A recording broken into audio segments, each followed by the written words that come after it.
My name is Dane Wigington from geoengineeringwatch.org, and our purpose of our site is to expose the issue of global climate engineering, otherwise termed as geoengineering.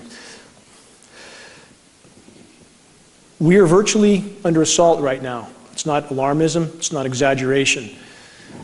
This type of weather modification puts out chemicals and toxins, some known, some not known. Many people who try to debate this issue, if they ask you why they should believe this is going on, we have film of it happening, end of the argument. That's it. There's no debate, no discussion, this is not speculation. When we have films that we can clearly see are spraying, there's no denying that jet is spraying, period. We have interior films, interior footage, which I'll show in a moment, but the bottom line is that's not a condensation trail. Any notion that it is simply denial or complete ignorance. So this is, you can even see on this jet that each side of the plane, the plumes are different lengths, which means the nozzles are not aligned perfectly. You see different composition in the trail, also indicative of different materials being expelled from different portions of the aircraft. So again, this amounts to weather warfare, period. The U.S. has historically engaged in weather warfare around the globe. This is historical fact. We have data going back to Vietnam, 1968, Project Popeye. 1976, UN passed resolutions forbidding weather modification in wartime. So again, this is not speculation. We live in a society that's been trained to shut down when they hear the word conspiracy theory. They've been conditioned pretty well. But the bottom line is this is the issue that can't be ignored any longer. People can ignore Kennedy, people can ignore false flag events like Vietnam and even whatever happened on 9/11, but this issue can't be ignored. When in the North State, for example, we turn on our water faucets and nothing comes out, that's the end of the road. This is very recent. This is from 2 days ago. Al Gore, use of geoengineering to head off climate change disaster is insane. So although we don't have an admission that's going on, it's getting closer by the day, and it looks like Al Gore is trying to now distance himself from these programs that he has not admitted to yet. This is important media. They'll be seeing more of this in the coming weeks. One interior shot there. Again, we can't know from the variants of different planes, the different configurations of spray apparatus. This is an ongoing experiment. There's likely many different configurations. We see aircraft trails that have different color composition. So this is an ongoing experiment of which we are all a part, like it or not. Another interior, high pressure tanks. When this image was posted, the sites that initially posted it, a couple of them were taken down. This image appeared to be tried to be taken off the net as quickly as possible, but too many people downloaded it. It's out there now. More configurations. Obviously, there's a whole lot of planes with a whole lot of tanks doing a whole lot of something. So this kind of footage should not be ignored. Clearly, these are what would appear to be passenger planes, most of them with windows. So there appear to be many different types of aircrafts involved in the spraying activities. This is what we have. Again, global geoengineering, the ever-changing experiment, and we are, again, part of that experiment. Russian scholar warns of secret U.S. climate change weapon. We have Russia engaged in this as well. We also have China, and this is one of the reasons why it's so hard to get any sort of mainstream coverage, because the big players are all involved up to their eyeballs. So that's one of the reasons the media coverage is so sparse, but it's coming. What do weather weapons do? They wreak havoc in countries without anybody knowing they're even under assault. In the case of floods, droughts, all of this is a form of weather weaponry and weather warfare. And there is no arguing that we are all a part of weather warfare when our climate is being impacted the way it is right now.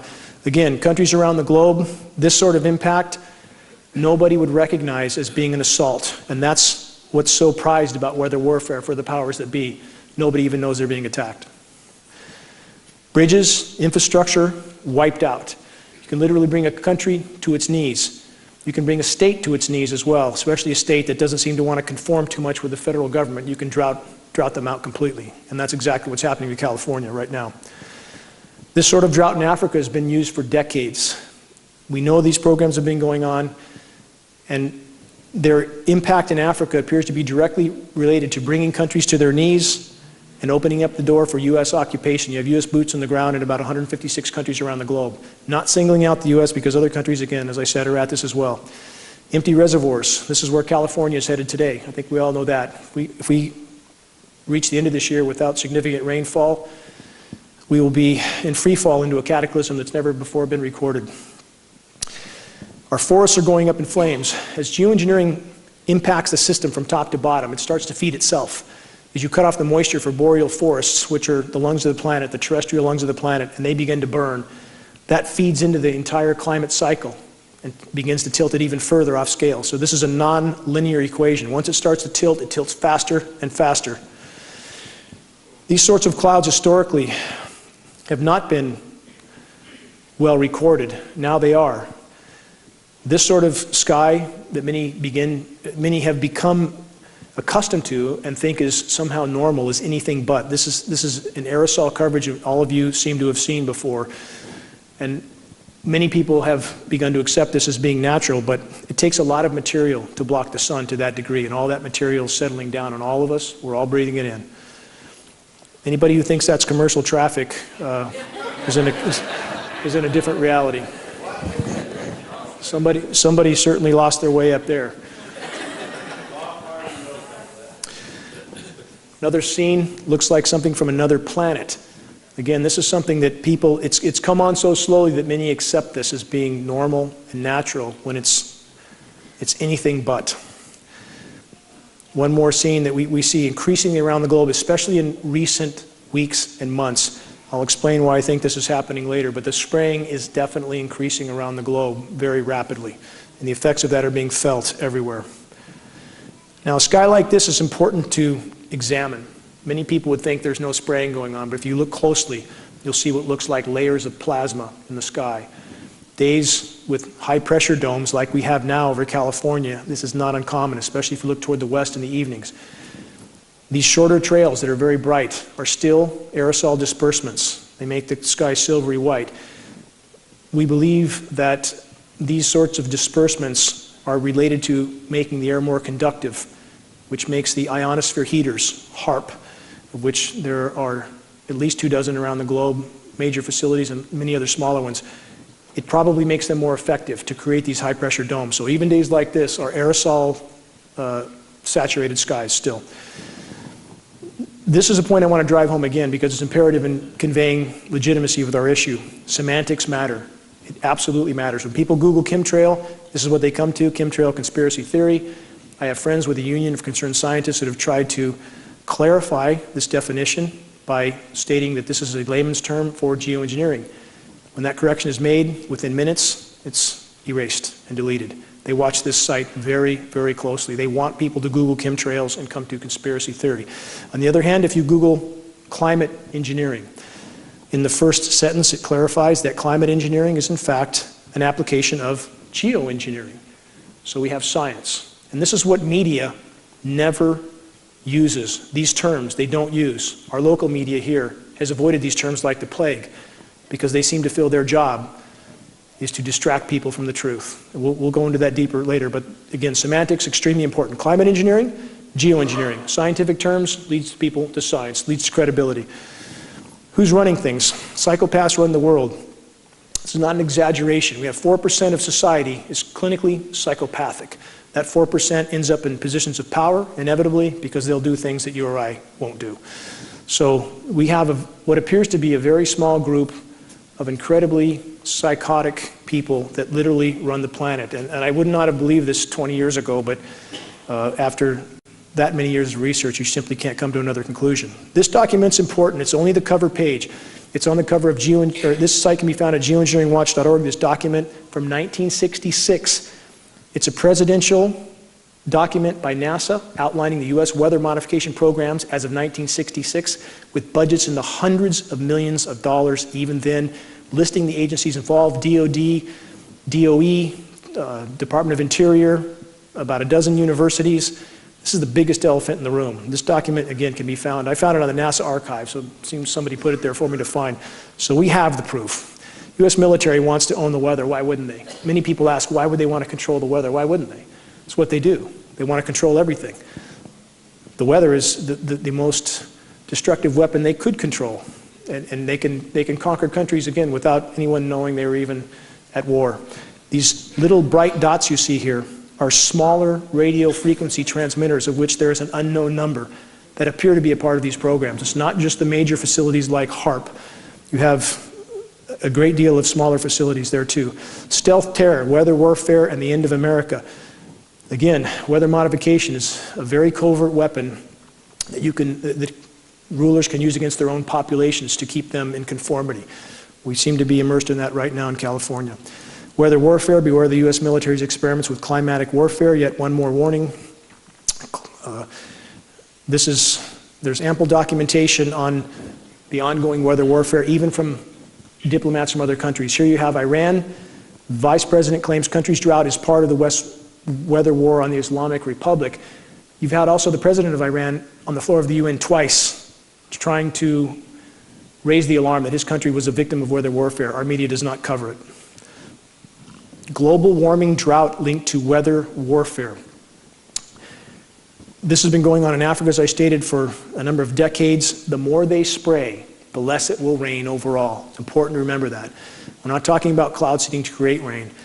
The more aerosols there are in the atmosphere, the less it will rain overall. Yes, you'll have deluges from moisture that wads up in some place and comes down because of a lot of convection, but overall, it diminishes global precipitation. 15 military leaders who say climate change is a national security threat. Of course it's a national security threat, especially when you're engaged in covert warfare with countries around the globe, literally ripping the climate apart. It's bound to become a problem. Shouldn't take a rocket scientist to figure that one out. Russia urges UN climate report to include geoengineering, and they did. The IPCC last September included geoengineering in their report, finally. Not admitting it's going on, but now the lump is a little bit too big to fit under the rug, and it seems Russia, at least for reasons that we can speculate on, is trying to shine some light on this issue, perhaps because they're realizing that if these programs go on, the whole ship goes down. U.S. climate change procedure based on UN's geoengineering governance and technology policy.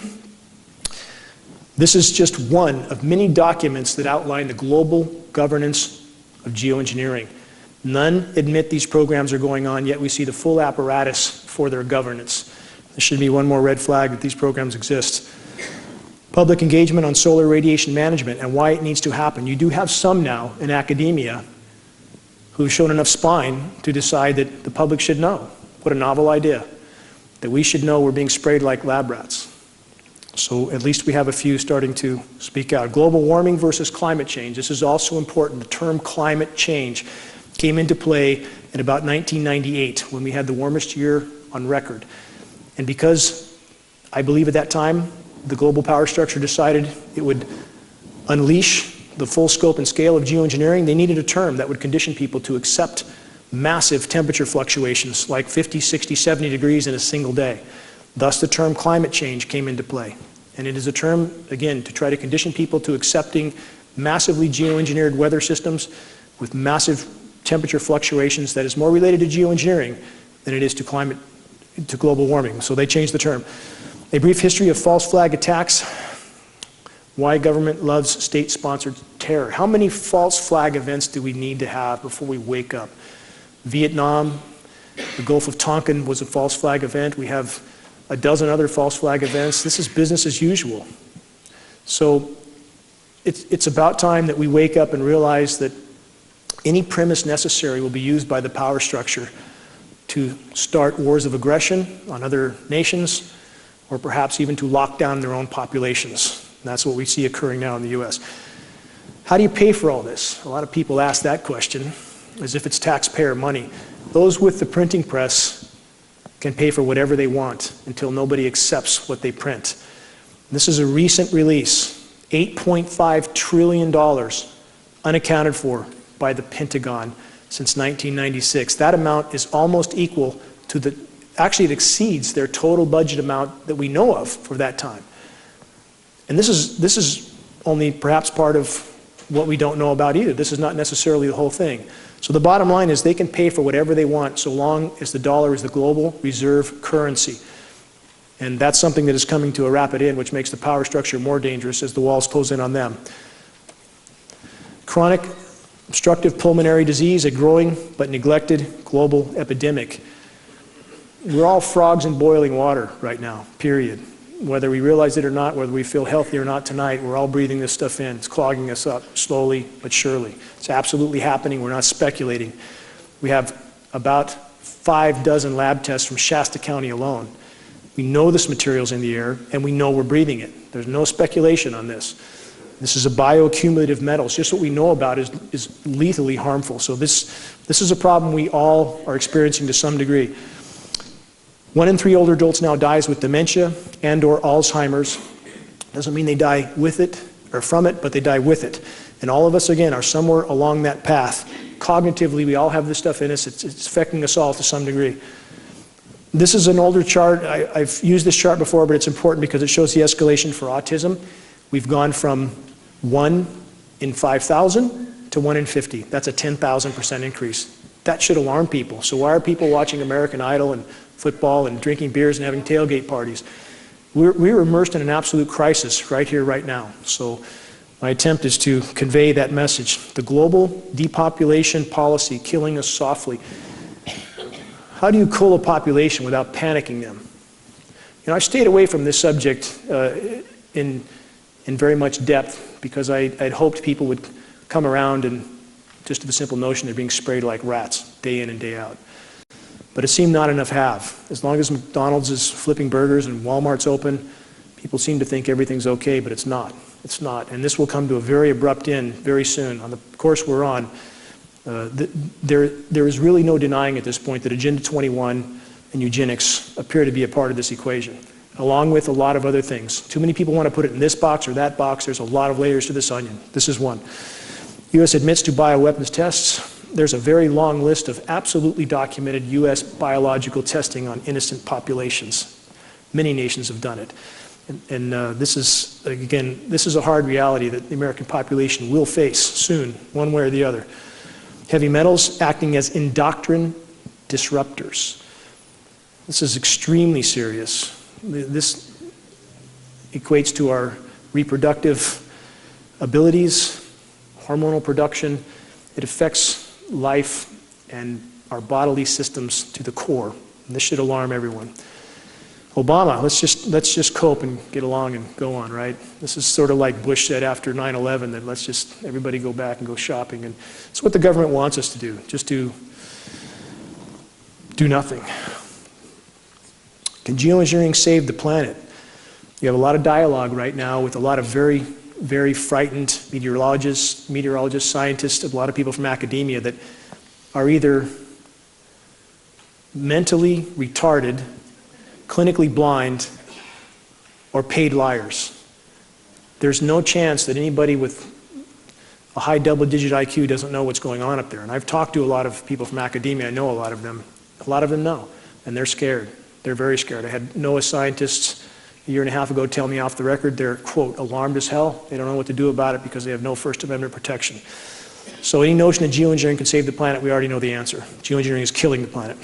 The population bomb threatens the peace of the world, so what are we doing about it? This is something you'd expect the global elite to say, and I say if we're going to cut population, we should start with them.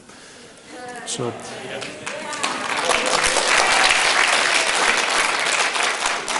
and this is their motto, the eugenics, the foundation of globalists. It's always been the case. We have David Rockefeller on the record stating that 95% of the population needs to go.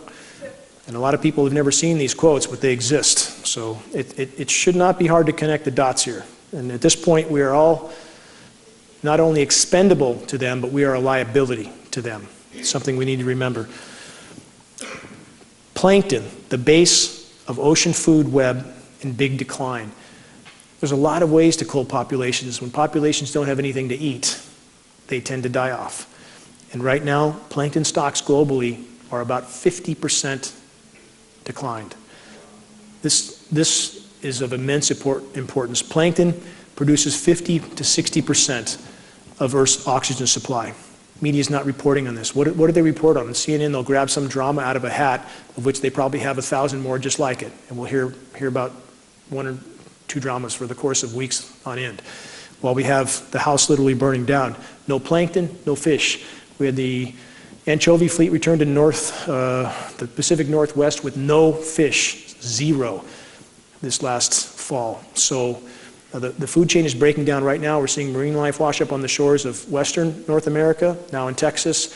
Some of this may be related to Fukushima radiation, but I think at this point still the majority related to a food chain that's collapsing. The bees, what about the bees? Is it farm chemicals? If it's farm chemicals, why are the bees just as dead 1,000 miles into the wilderness? Try to tell people this that are in the bee community. I've tried. Most won't listen. I've talked to some of the head people in the country. They want to stay in their cocoons. They've been taught and trained that unless it says in their peer-reviewed, establishment-approved manual that there's something going on in our skies, then it literally doesn't exist in their reality. The bee collapse disorder appears to be most directly related to geoengineering and the radio frequency signals. One more article, A World Without Bees. Einstein said, 4 years after the bees disappear, so will humans. We're on that track now. There are so many directions that the walls are closing in factors that lead back to geoengineering. So many roads lead back to geoengineering. Statewide king salmon decline points to outside forces, yet again, that I've just named. When you have no basis to the food supply, when you have an ozone layer that has been torn apart by these programs, excessive UV killing the plankton, food chain collapses. Right now, global pelagic fish populations are down 95%. It's not going to be long before there's nothing caught out of the sea. That's hard fact. Species extinction rate. If you can see the graph there, it goes almost straight up. I've been over this figure before, but it's important to repeat. We're losing about 200 species a day. 200 a day going extinct. You hear a lot of people say that, well, that's normal. Species go extinct. That's 10,000 times normal. It's 10,000 times the background rate. Nothing normal about that. This is something that most of you probably haven't seen. It looks like a golf course. It's actually algae. This is the ocean. And you see people up on the beach behaving as if nothing's wrong. This is in China. Massive algae blooms are literally matting the ocean several feet thick. Those oceans are dead. They're dead in those regions. You don't get this sort of growth otherwise. Our media doesn't cover these sorts of things. It is literally ecosystem collapse. These dots are all dead zones. There's over 400 dead zones around the planet right now, some as big as 10,000 square miles. These are anoxic zones where there's no oxygen in the water. Everything dies. These zones are expanding. Again, media is not covering this. Massive fish die-off around the globe. This is just one scene of too many to even begin to show. And this is the sort of thing that all of us should be focused on. We will focus on it when there's nothing left to eat, but if we can be ahead of that before we reach the point that there's nothing left, maybe we'll have something to salvage.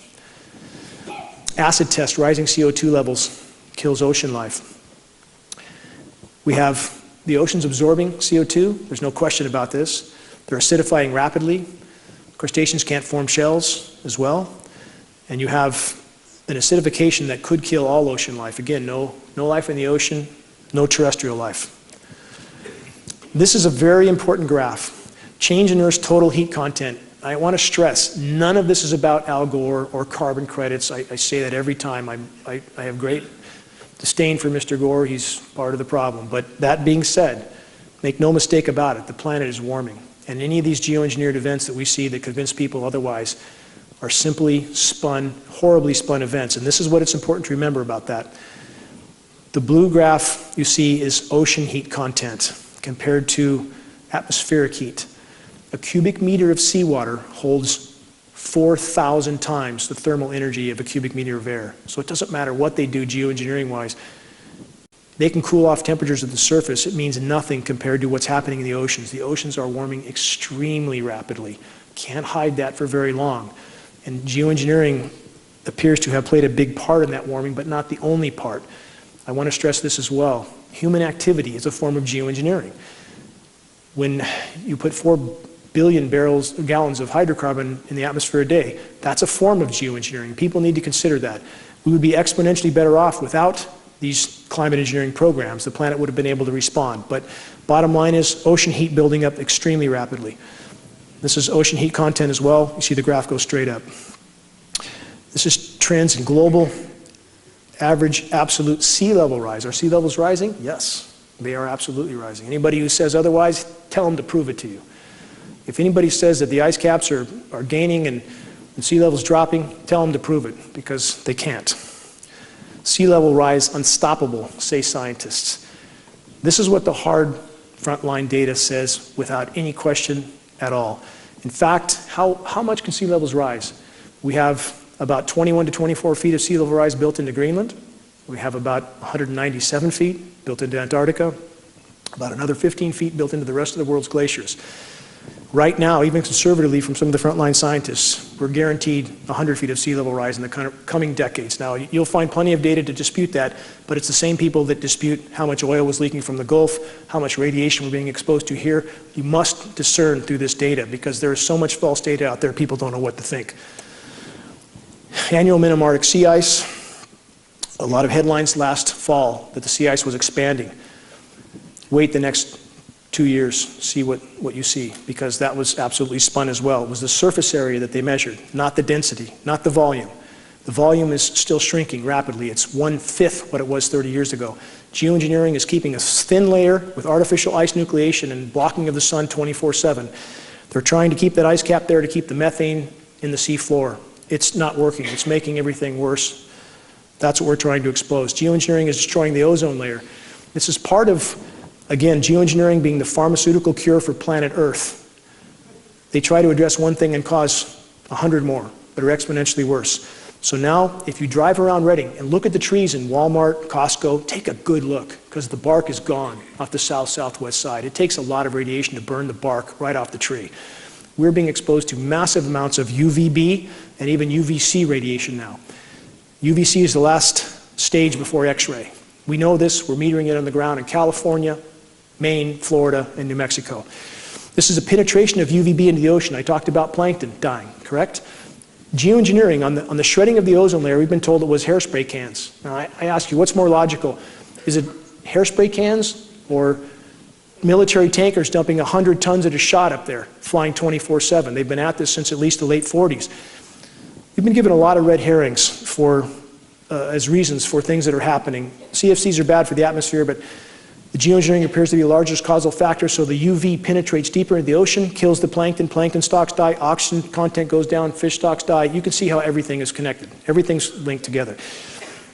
This is deviation from normal temperature map.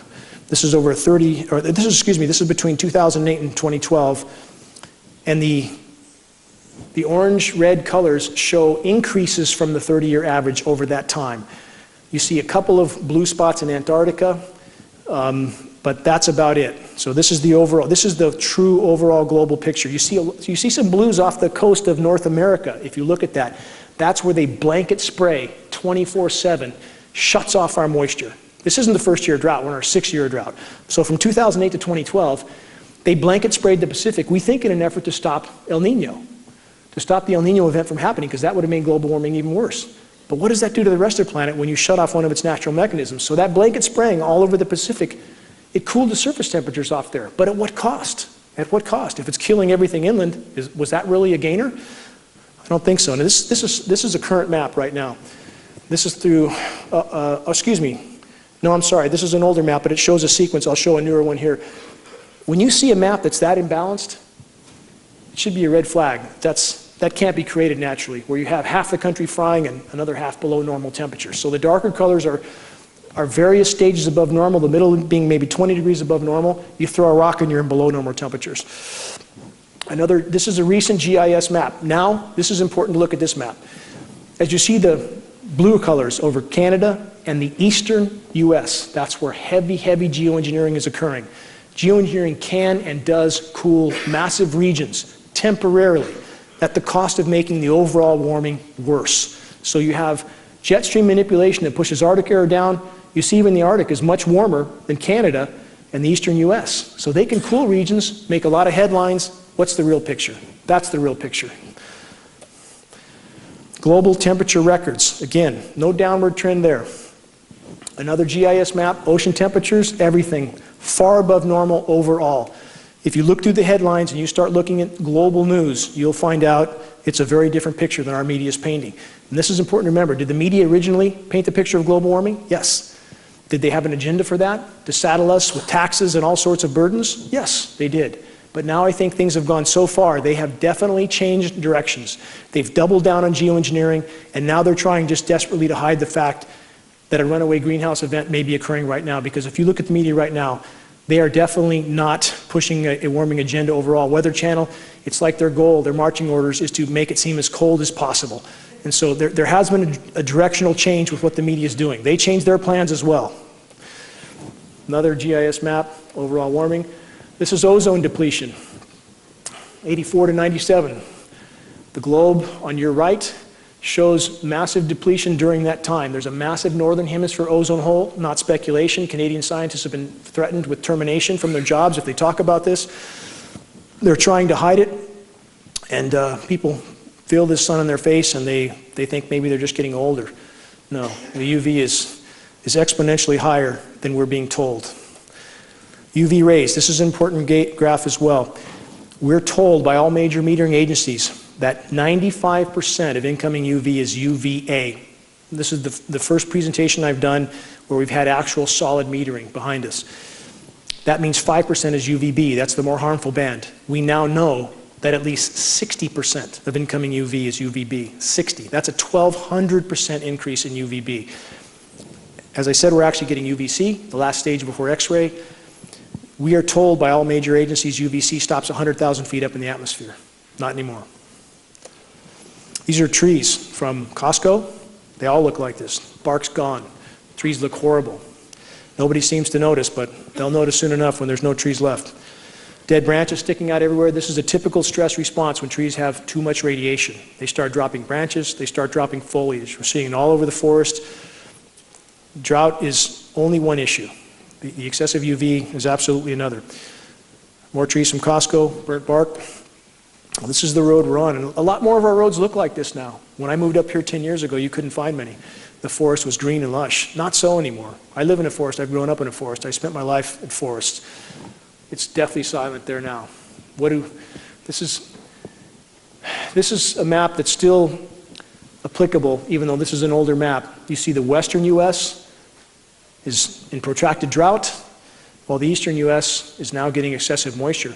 As they try to create artificial cloud cover, it tends to migrate the moisture. So the moisture that comes over us is aerosolized. The storms come late, if they come at all, almost no moisture, and they migrate that moisture further east, where it comes down sometimes in a deluge. So you get half the country in drought, the other half with excessive rain. How climate change makes wildfires worse.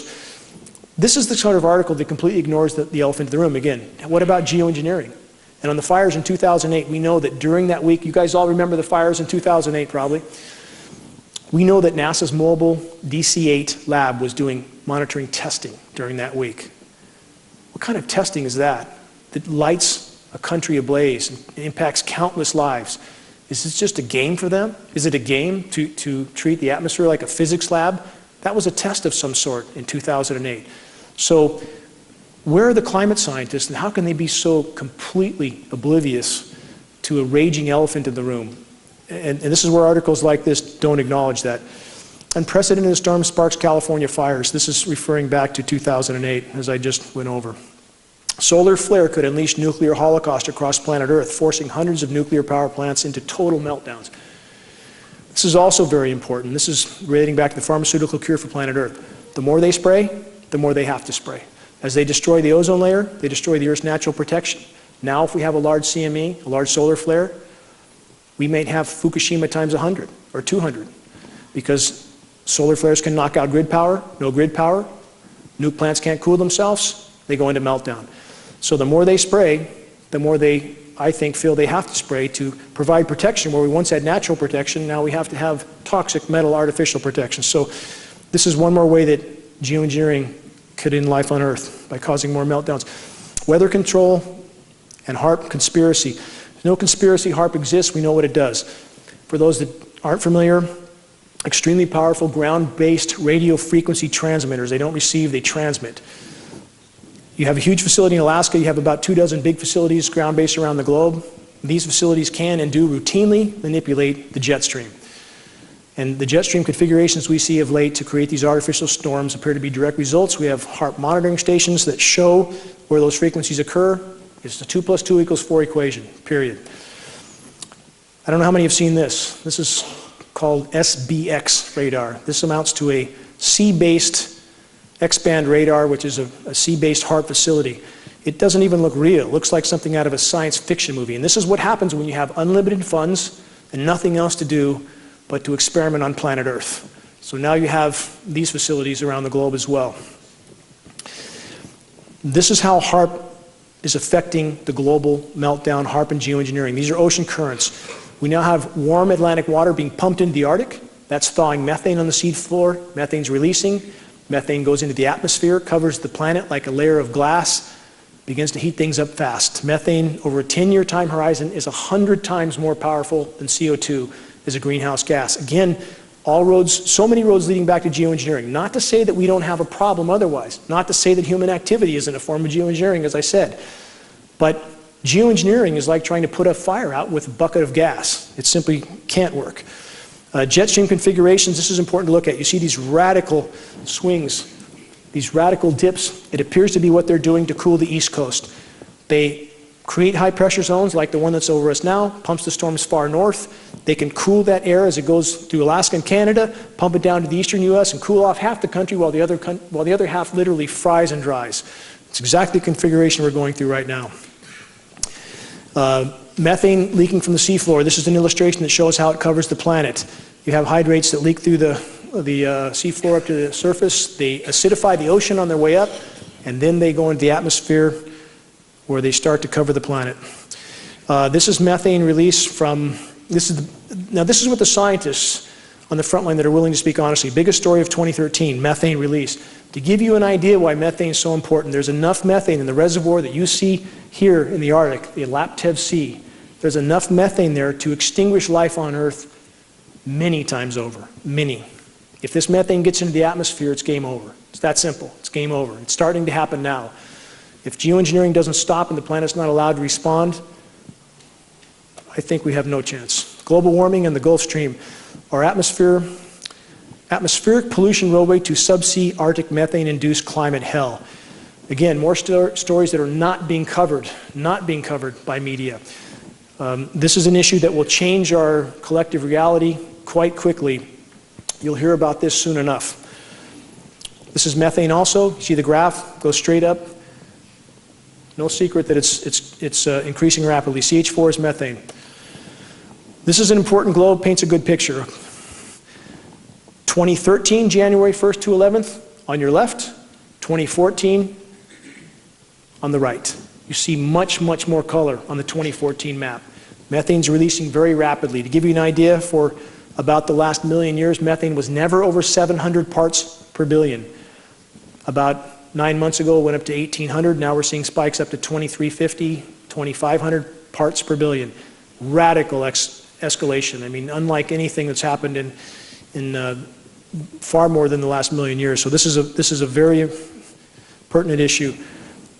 Helping the geoengineers to sell geoengineering. When we don't understand what's happening with the climate and we go along with some headlines and we take headlines as a source of information, right now, that's what the geoengineers appear to want.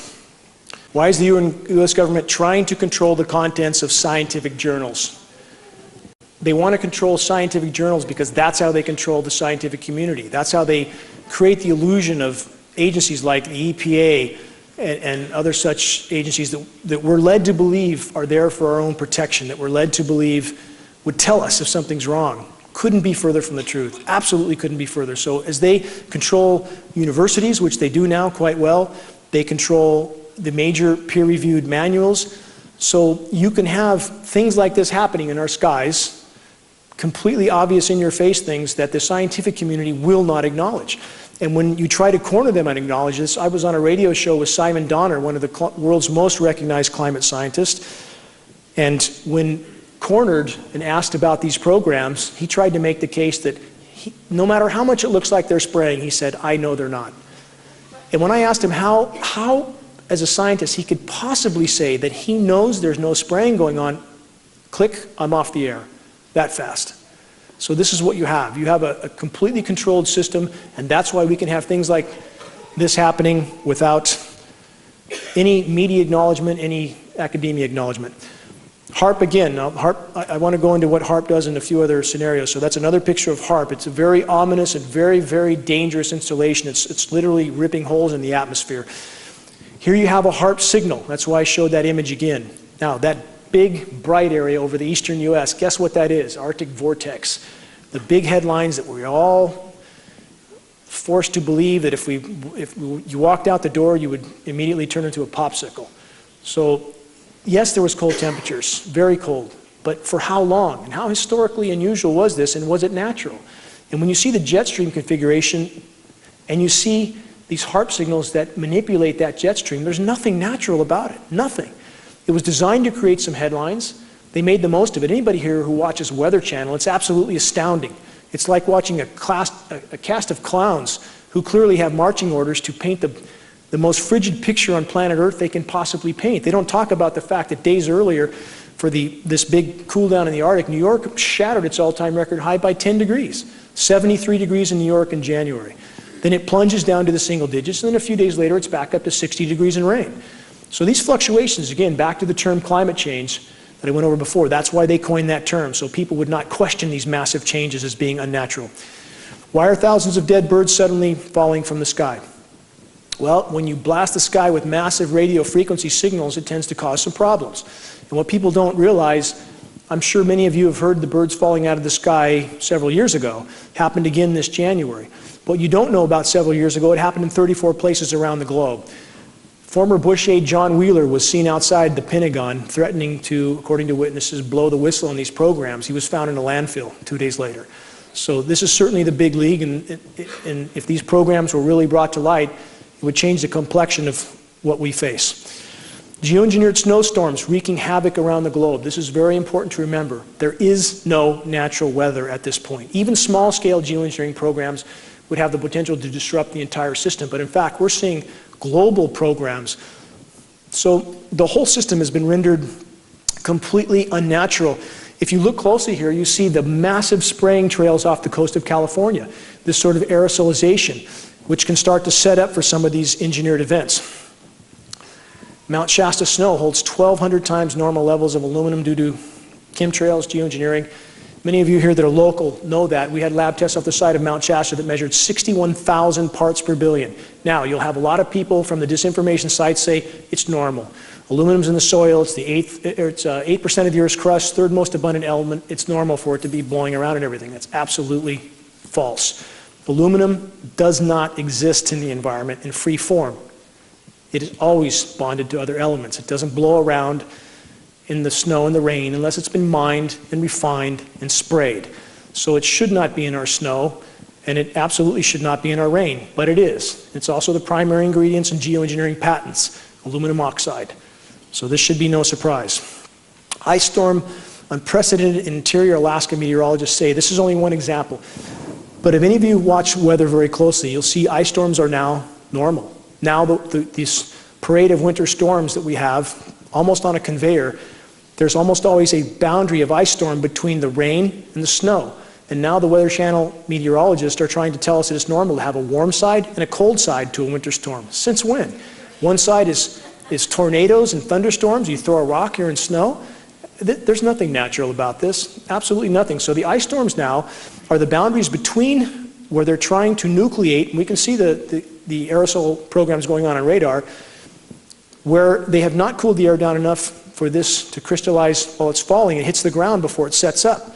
So now you have ice forming on everything, and you have ice storms now as the boundary layer between rain and snow as they're trying to nucleate these artificially engineered storms. Very theatrical names. Weather Channel now, this is part of the theater. This is part of, they've changed direction. Now they want to convince us of this horrible cold when it's anything but overall. Yes, they focus on a few areas. They hammer those areas again and again. They'll create a few snowstorms in the same place over and over while the rest of the world is going to meltdown. So this is their theatrical storm names here. Very unprecedented jet stream movements. You see configurations like that, historically completely unnatural. It's how they push and pull air masses around. Now, this is typical of what we see in this parade of winter snowstorms in the east. Very high pressure in the west pushes the jet stream up and over us. We bake and dry out. They'll push some cold air down. They'll pump air up from the Gulf. Combine the two. You'll have an ice storm layer in between, and you'll have snowflakes on the top. And this is important to understand with ice nucleation. We have patents for this. We're not guessing, we're not making this up. NASA even has a patent, artificial ice nucleation for weather modification. Ice nucleation is a very, very interesting science. It's called an endothermic reaction. When you mix, for example, barium hydroxide, we know we have barium in the mix. Barium hydroxide and ammonium can drop temperatures horrendously, up to 100 degrees in a lab beaker. What they can do with chemical nucleation is absolutely astounding. And we know these materials are in the frozen precipitation that comes down. Another unnatural jet stream, again, this is how they create these artificial snowstorms. These are unnatural configurations. But part of the way they do this, again, if they allowed the moisture to flow across us, across the Pacific, that's warmer moisture. It inhibits them from doing what they're apparently trying to do back east. I'm not saying this is the only goal for these programs, but it appears to be one. This is a great example of a nucleated snowstorm. I don't know how many of you heard of this. 100,000 cattle feared dead after early South Dakota snowstorm. October 4th, last year, up to 100,000 cattle died. How did that happen? When we had temperatures that were in the 40s. How do cattle from South Dakota die with temperatures in the 40s? When you have an endothermic reaction like I just described, how do you have snow at 56 degrees? This is right off the AccuWeather site. Did the laws of physics change? No, they haven't. It's just geoengineering and weather modification. So if you have 4 feet of snow in early October at 45 degrees, that's not going to kill cattle. But if those cattle are encased in this snow and there's an endothermic reaction, the temperature on their hide might be 20 below, that'll sure as hell kill them. So we have an event that the media almost tried to sweep under the rug. There wasn't much coverage about this. What about the weird ice boulders that wash up in Lake Michigan? This just happened for the 3rd time in as many years. This is historically unprecedented. 75-pound ice boulders floating all over the lake. How does that happen? It happens from artificial ice nucleation again. As that chemical reaction forms a nucleus, it tends to keep freezing all the way around it. So you end up with this, and the Weather Channel will explain this away. They come up with terms that try to make the unnatural seem natural. So this is a phenomenon that we've just seen again a few days ago. This is an important map because this is the map for the snowstorm I just described in South Dakota that killed 100,000 cattle. Take a good look at that map. You can't find a map like this now because I think things like this were so glaring that they try to keep this from happening. Weather channels change all their graphics so they don't have maps like this. How can 100,000 cattle die in South Dakota when you have temperatures of Chicago, 85 degrees? You had, this is from the same time, you had 89 in Kansas City. How can you possibly have an event like that? How is that possible? And it shows snow right there at 44 degrees, snow at 36 degrees. They don't put these maps out now because it's pretty damn obvious and they know people are looking. Again, this is back to California, back to you and I and our families. This is about as unnatural a map as you could have. California looks like a target because it appears that it may in fact be. 3 possible scenarios here. California's a climate sacrifice zone, which means for whatever they're trying to do back east, we simply are thrown under the bus. That's one scenario. 2, California's a target, perhaps bringing the agriculture to its knees, taking water rights. There's a lot of possible angles there, right? There certainly is. They're pretty obvious. 3, and probably the most likely scenario, is both of those scenarios. So we see something that's completely unnatural, frying in the west from a high-pressure dome, while the rest of the country is cooler. Same thing. Now this is the map for our period right now. This map covers till the 23rd. I've never seen a map like this. 30 years of looking at meteorology, I've never seen anything like this. How can you have half the country virtually frying and the other half below? How is that possible? It's not possible based on historical natural weather patterns. This should alarm people. That's 6 tiers above normal. That indicates temperatures over half the country that are 15, 20 degrees above normal. You don't hear the media talking about this much. That's a NOAA map. Now, back to the rainfall. How does that happen? Most of the country you see with above normal rainfall, another big bullseye right on California of no rain. The colors over California, that shading means increasing degrees of no rain. So here we have again, California looks like a target. Well, even Alaska has excessive rain. The rest of the country has rain. Nothing for us. Aerosolization off the coast of California. Anybody who thinks that's natural, again, needs to get therapy. I mean, that's about as unnatural as it could be, and we see this, I mean, almost constantly. Aerosolization off the coast. And this disrupts the hydrological cycle. It disrupts the rain cycle, period.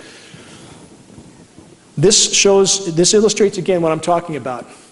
Massive high pressure, they pump the moisture completely up into the Arctic Circle where they cool it down and push it back down and cool parts of the country while other parts fry. Again, California, at minimum, a climate sacrifice zone for the experiments they're carrying on further east. New release concern is IPCC bangs the drum for geoengineering. If these guys don't know this is going on right now, they absolutely don't deserve to be called scientists. And for them to try to paint the picture that geoengineering is going to save us when after 60 years we know that it's literally pounding the nails into our collective coffins is absolutely ridiculous. This is interesting as well. Carnegie Science Global Ecology. What this is, Caldera Lab Research. Ken Caldera, one of the world's most recognized geoengineers. What a surprise. He's planning on making some money off of geoengineering. So he puts out a report paid for from Carnegie Science, which is paid for by federal money, that says geoengineering would grow more crops. Anybody in here growing more crops with geoengineering? Are your gardens doing well? We can't grow a thing. In fact, I've reverted to growing cactus because that's about all it grows right now. So here you have, again, those within the system trying to put out studies that are absolute nonsense, but they're trying to capitalize off the system. This is important too. Naomi Klein, not her, but the article. Big green groups are more damaging than climate deniers. Where are the environmentalists? Where are they? I've never been so completely disgusted at people who are part of groups. I've met with the head of Sierra Club in this region. I've passed on so much data that's gone apparently in the round file. I've met with other environmental group leaders. Where are these people? Who's funding them and why do they ignore this issue? Because everything else they're doing is a moot point compared to geoengineering. It's a moot point. None of it will matter. So where are they? I can only hope and pray that they find an ounce of honor and courage soon because the ship's going down. Here we have climate scientists, right? Is this what they look like, you know? It's about what you have, you know? It would be more comical if it wasn't so incredibly tragic, you know? This is about what we have. Well, this kind of stuff's going on in our skies and people somehow convincing themselves it's normal. Now, this is important. We're not switching to cartoon hour, but this is a Kids Illustrated film. Look closely. See the trail? This is how you condition kids to think it's all okie doke. Just put it in the cartoons and they'll think it's all normal. How insidious can this stuff be? There we go. You see the trail up top? One down low. Another one, background, two. This is about as low as it gets for society, as far as I'm concerned. Now, how about this? NASA cloud chart for school children. NASA actually has a program now to teach kids that what we see in the sky is benign for them. So this is what NASA does now. This is what people that work for the government do. We're trying to expose these people. We're trying to put their names out there, their emails out there, because it's not okay. It's not okay because it's your job to engage in something that hideous. Should we teach them it's okay to chew glass or something else? I mean, what do we teach our kids, you know? And how can people engage in programs like this as if it's okay? It's certainly not. And this is what we face. I mean, it breaks my heart to think about the amount of kids now that are on inhalers. They can't breathe, they can't play, they can't do sports. And what about the buildup? It's not like it's just a temporary inconvenience. This stuff is building up in their systems, especially with children. Their systems are very weak, and they can't take this kind of daily onslaught. Is that what keeps a lot of us back? You know, a lot of people that they're simply afraid of being ridiculed. We have to abandon that fear and press forward because guess what? New studies. Conspiracy theorists sane. Government dupes crazy and hostile. This is an actual psychoanalysis of those who question the official story are clinically, exponentially more sane than those who tenaciously hold to the official story. Guess who's sane? We should think about this. No matter how much we feel ridiculed, it's not the case. Microbiologists' death toll mounts as connections to Dynacorp, Hydron, Promise software.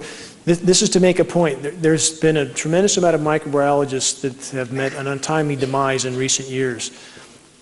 We know that there's a lot of biological testing going on. In the year 2000, there was approximately 40 biolabs that experimented with testing in the continental US. As of 2010, there was 400. They're doing something. And certainly the people that work there that become disillusioned and want to be out of the system, apparently that comes with consequences. I know someone in a lab that actually is funded by Monsanto at a major university. When she's talked about geoengineering, she's told me now she's been pulled into a room twice and told if you continue to talk about geoengineering, there'll be consequences. What does that mean? Weather Channel helping to hide geoengineering assault. Again, there's no chance that these guys don't know what they're doing. In fact, they went into a 5-minute apology after the big polar vortex theater that they went through. A 5-minute apology on air to try to excuse their way out of the sort of theater they put on. So, I mean, at this point, Rothschilds owns Weather Channel, Weather Central, Weather Underground. They have to control the message. The people doing the weather modification must control the message. You have Raytheon does all the weather modeling for NOAA and the National Weather Service. Raytheon up to their eyeballs in weather modification. They have to control the message. They have to put out a forecast, which is really the scheduled weather, in a way that convinces people it's natural when it's not. The Daily Sheeple. Weapons of mass destruction, mainstream media and corporate government pushing America closer to becoming an absolute police state. I think we all know we're headed that direction. Yes, and when it comes down, it'll probably come down hard and fast. And the sicker we are from breathing this stuff, the less able we are to stand up. EPA cover-up, very important here. And this is something I know firsthand. I've been in one high-level EPA meeting in Sacramento at California EPA, arranged by a congressional rep, 5 top people there. And I was told to my face, in so many words, the system is rigged from bottom to top, that they are mandated to test for, I wasn't allowed to record anything there, but I was told that they're mandated to test for combustion particulates only. The rest of the sample goes out the window. Doesn't matter what's in it. They don't care what's in the rain. It can be radioactive, as some of it is now. They don't care. So that, again, the system is designed not to show this. They test for, if you're PM10 and PM2.5, the particulate matter they test for. We're talking about particulates that are exponentially smaller. They go virtually untested, virtually under the radar. So any notion that people, and you hear this excuse from people a lot, if this was going on, we'd hear about it. Not true. Let's talk about our local media. The Record Searchlight. Drought sure to bring changes. Now, this is a recent article. For 8 or 9 years, I've certainly been screaming locally that the more these programs go on, the drier it's going to get. And here we are. And still local media, in many ways, seems to be doing its best to hide what's going on. Another Searchlight article, this is one I wrote from 2004. And still to date, they have not done any stories on geoengineering, climate engineering, nothing of the sort. So how is it we all know what's going on and media won't cover it? Methane threat, underdisclosed, another article that Searchlight published that I wrote about methane. Has the Searchlight covered the methane issue that is literally an unfolding global cataclysm right now? Not a word, not a word. Shasta board to talk about Jets metal dumping, chemtrails conspiracy. The man who wrote this story called me prior to it and I said, please don't use the word chemtrails. I recognize the scientific terms, climate engineering and geoengineering. He never used either one of those terms, not one, because they don't want people to find science. They have their own agenda and they don't seem to give a damn about what's going on. And I hope everybody in this room considers what story might come out after this evening's presentation and what sort of spin might come out after this presentation, because people there have not done justice in any way, shape, or form to this incredibly dire issue so far. So it's going to be up to us to hold them accountable, all of us. Can't be done alone. Can't go down and stand in front of the Searchlight and demand that they tell the truth by yourself. It takes hundreds of people to be there, so they can't ignore us anymore. It's going to take all of us to organize to put this on the radar. If we could put it on the radar locally, it would be on the radar globally.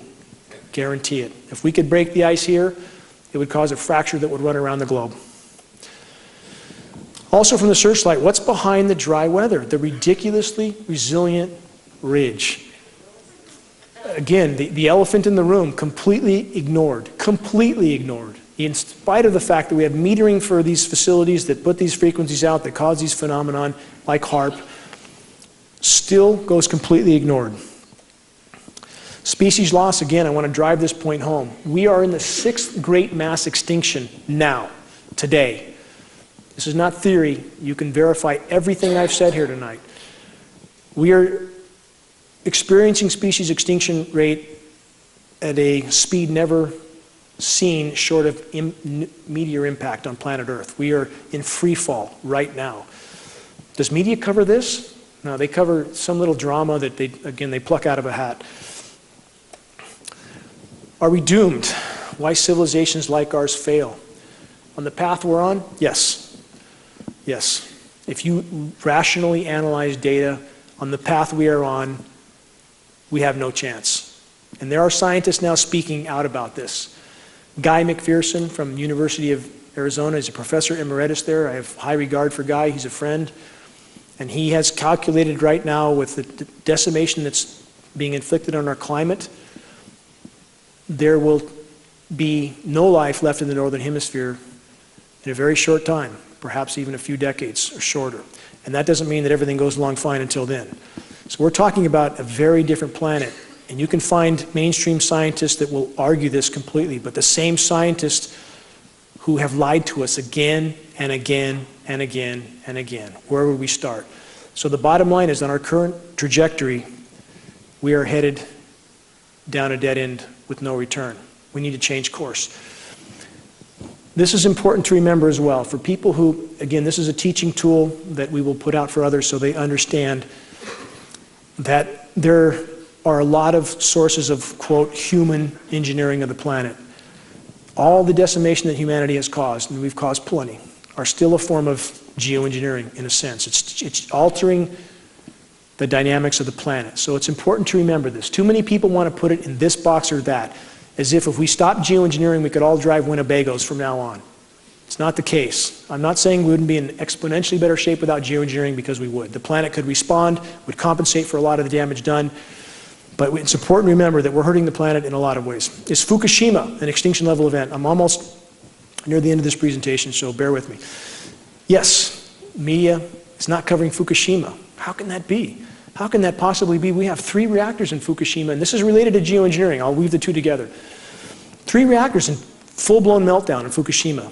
Burnt through the containment vessel. They're burning into the planet right now. There's no end in sight. There's no technology to deal with this, none. This radiation is coming our way. We've gotten, on the east side of Lake Shasta, 300 counts per minute of radiation about a week ago. It's about 5 times background. It's showing up all over the West Coast. We have 15 tuna that were tested off the West Coast a year and a half ago, all of them radioactive.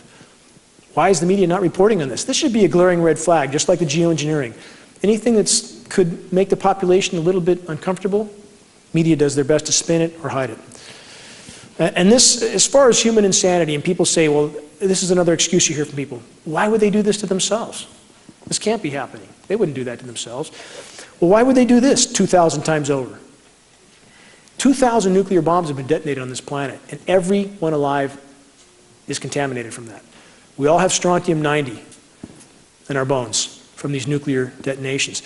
Did these guys care when they went into the South Seas and virtually took whatever island they wanted, kicked the populations off, and set up big demonstrations of their power, like kids in a sandbox, like crazy kids in a sandbox? Did that stop them? They do whatever they want. They do whatever they want until someone says no. No. We've had enough. This should be a shining example.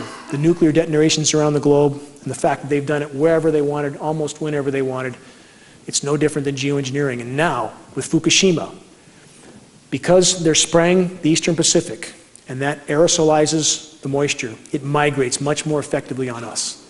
They can literally migrate that radiation anywhere they want and drop it anywhere they want.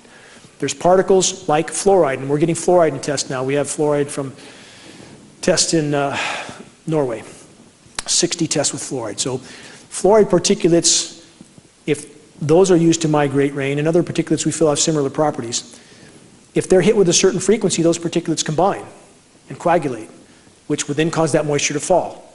So they can, in theory, migrate that moisture wherever they want, hit it with the right frequency, and it will fall. So in the case of the radiation, instead of raining out over the Pacific, as it would, not that that's good, but it's better than it raining on us, now it can be migrated much more effectively over us.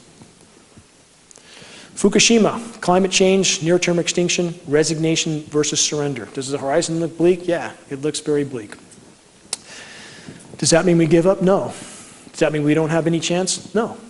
We absolutely have a chance to radically change our direction. But a person has to resign themselves to the fact that we're not guaranteed a happy ending. None of us are. Never have been. Not at any point in time, ever.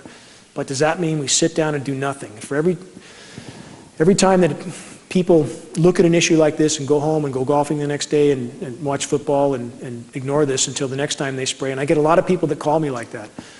They'll call about once a month when there's a very bad spray day, let off a little steam, that's the last I hear for maybe another month.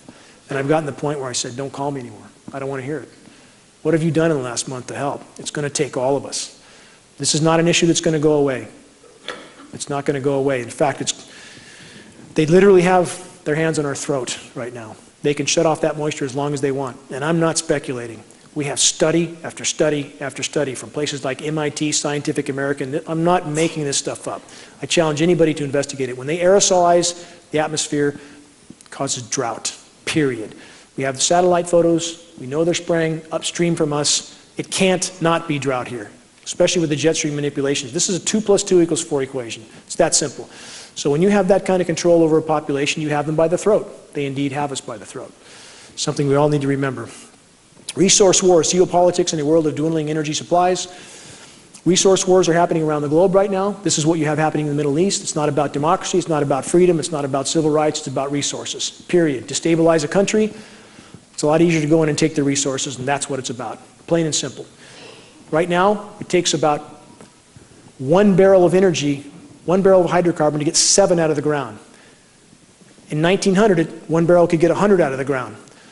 So not only is there a lot less hydrocarbons, it's a lot harder to get out of the ground. It's a lot harder to process. And now there's a race for these resources at the same time the planet is melting down. So we are entering into uncharted territory from many directions. Population, I know this is a sensitive issue with many, but it needs to be considered that the planet can't support what's here right now. And those in power know this. And I would make the same argument that if anybody's going to go, that they should be first. And all this time that they have, instead of putting the truth out, instead of making people understand the true mathematical equation we face, we've been bombarded with media distraction, weapons of mass distraction, the media, WMD. People need to consider our entire figure here. And what do we face when we look at lack of resources?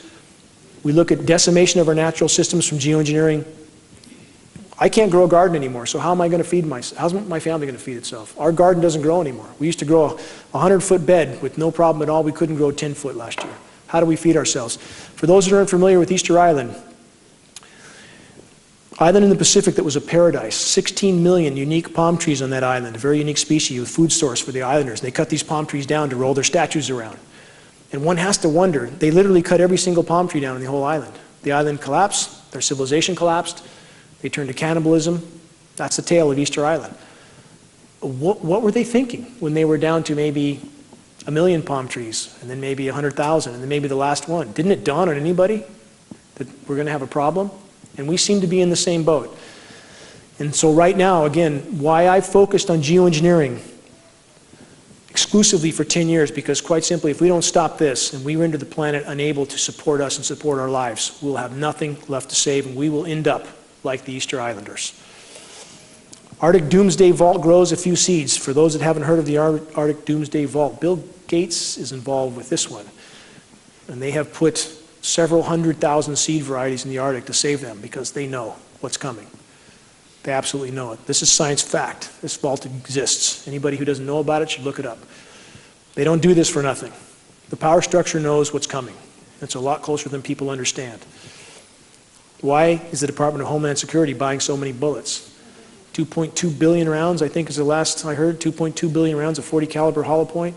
How can people go on about their lives knowing what sort of preparations are being made? They're digging holes, they're making preparations. This is science fact. I mean, there's no denying that purchase. Nobody denied it. It happened. So again, we all need to pay attention to this. And the thing with geoengineering is, for those who are involved with these programs, our military brothers and sisters, of which there's great people in the military, if we could all work together, if we could bring this to light, if we could expose this issue, those people are brothers and sisters in the military who are doing things that they don't understand the ramifications of. If we could reach them, I believe they would refuse to participate. I believe that that is our chance of stopping this issue, because we need them on our side. We need them to understand what they're doing to their fellow citizens. That's where we all need to work together to bring this issue to light. This is clearly just a depiction, but I want to drive the point home. That's exactly where we're headed, and we're headed there fast. If we don't have an atmosphere that will support life, the atmosphere is as thin as a layer of paint on a basketball. It's the only thing that sustains our lives. To have this sort of experimentation going on above our heads every day, and that very, very thin, fragile layer, it is the only thing that protects us in an incredibly hostile environment. This will be the end result. It absolutely will be the end result. Will we contemplate this after it happens? It's too late then. It's absolutely too late. Every day matters at this point. I want to stress this. This is a non-linear equation. It's not like you can look backward at a graph and say it's taken us this long to reach this point, so we have that long in the future. Non-linear, exponential. Things are unfolding at an absolutely blinding pace. This is the planet with geoengineering. It cannot respond. It cannot respond. No matter how much carbon we put in the atmosphere, we put a lot.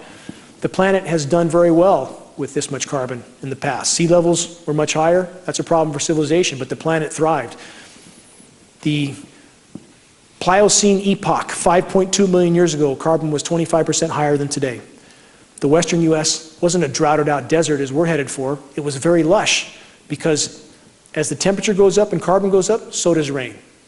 The planet responds. But the rain can't go up now because of geoengineering. It can't. The planet can't respond, and this is in a sense what we have with the planet. So instead of more rain coming and our forests being invigorated with an acidic rain, and lots of it, they're literally being droughted out and poisoned, because the bioavailable metals literally poison trees, poison organisms. So the planet must be released from the geoengineering straitjacket that it's in. Last couple slides. Venus syndrome. This is a real scientific scenario. We are on this track, and this is the planet we'll have if we continue on this track. In fact, the data here is so dire and so applicable to where we're headed. This is a point I want to make about geoengineering. Their goal, their stated goal, is to create a higher albedo for the planet, more reflectivity, block some of the sun, keep it from heating up. Venus's albedo is 2.5 times that of Earth. That's why it's so bright. 2.5 times as reflective as Earth. Is Venus habitable? Obviously not.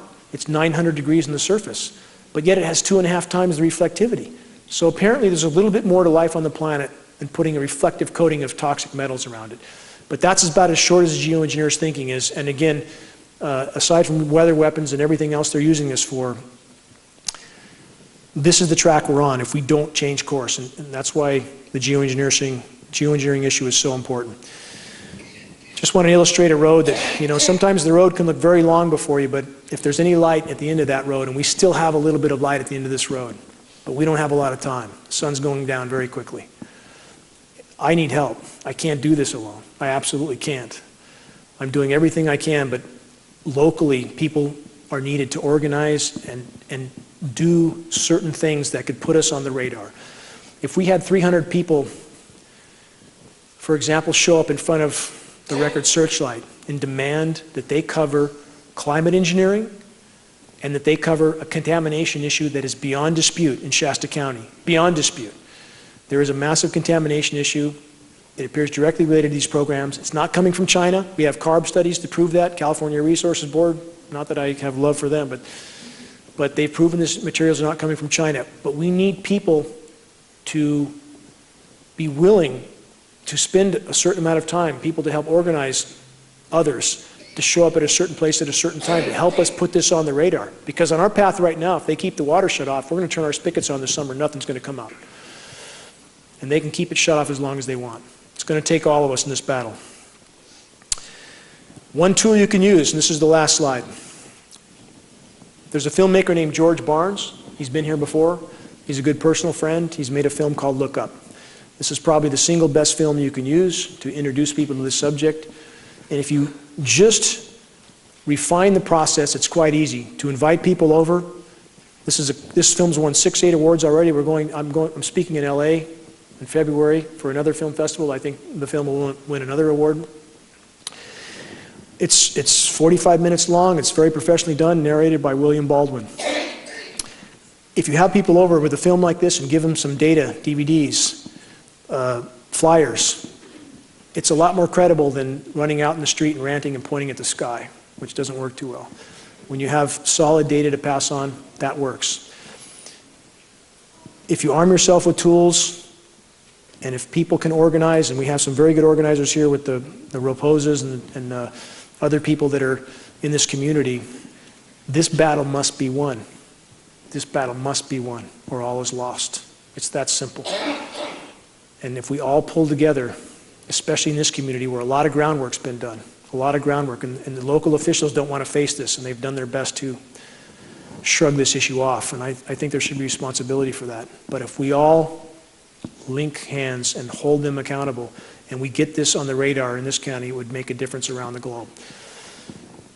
I'm asking for help from everybody as far as raising awareness. And if we could just bring this to the light of day. Everybody asks, what do we do? How do we stop it? Legislation, petitions. If we organized and brought this to the light of day so that those participating know what they're participating in, and everybody from every political stripe knows that they've been a lab rat in a test without their knowledge or consent, if we just got it to the light of day, you would see a shockwave around the globe from these programs. There is no greater crime in human history. I appreciate everyone coming tonight. I hope we'll all organize after this meeting. Instead of going home and writing this issue off as something we've covered, I hope people pull together and that we address this issue. Because if we don't have tomorrow. We literally won't. Our time horizon is short if we don't deal with this soon. Thank you very much.